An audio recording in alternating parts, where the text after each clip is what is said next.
Many had a wonderful time listening to Biden roll out the uber ambitious $1.9 trillion stimulus plan this week.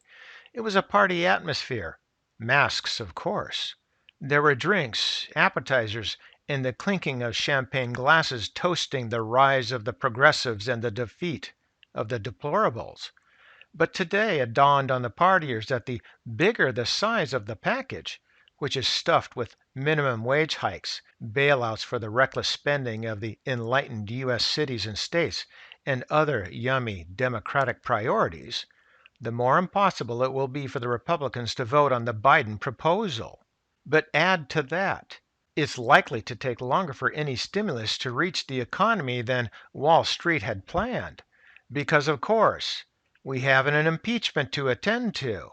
So you, yes, you, the one without a job, you without any prospects, and you with that house mortgage, and you with that business closed up, you just need to wait in line.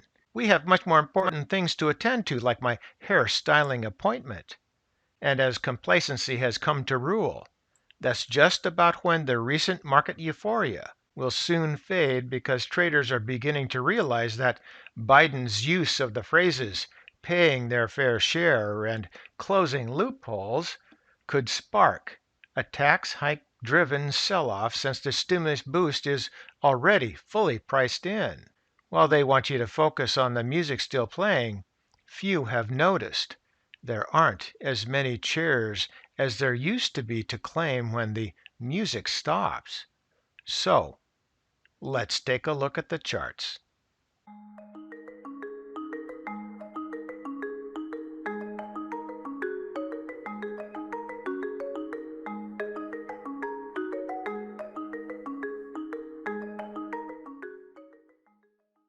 And today we're going to look at one chart, the 20-year monthly on the iShares Russell 2000 ETF, and the symbol is IWM. Now, as you can see, we bounced off of that 200 EMA at this point here in March, maybe just barely below 100 it was, all the way up here to well over 200 it is.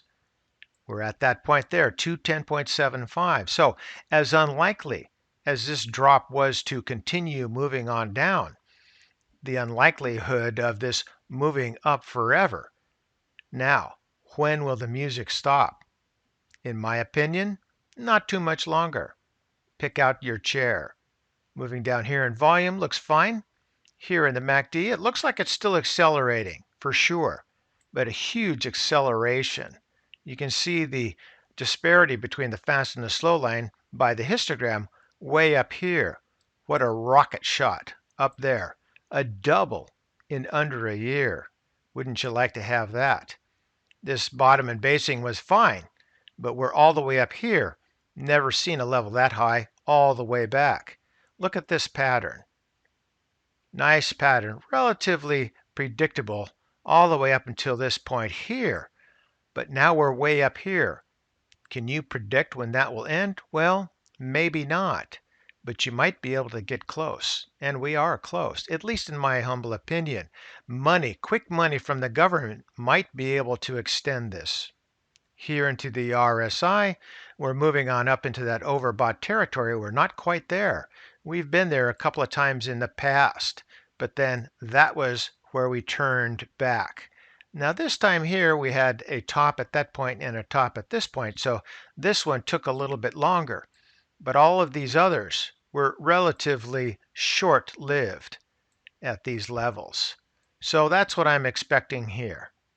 Moving on down into the stochastics, looks good. Moving on up, nice base, and a move on up.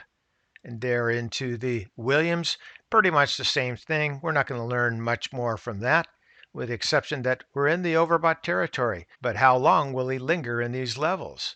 Moving back up here to the price chart, one last look. This move down was ridiculous.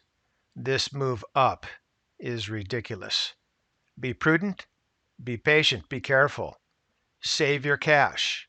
The time will come for the opportunities. And for today, that's ChewDog Charts. Thank you.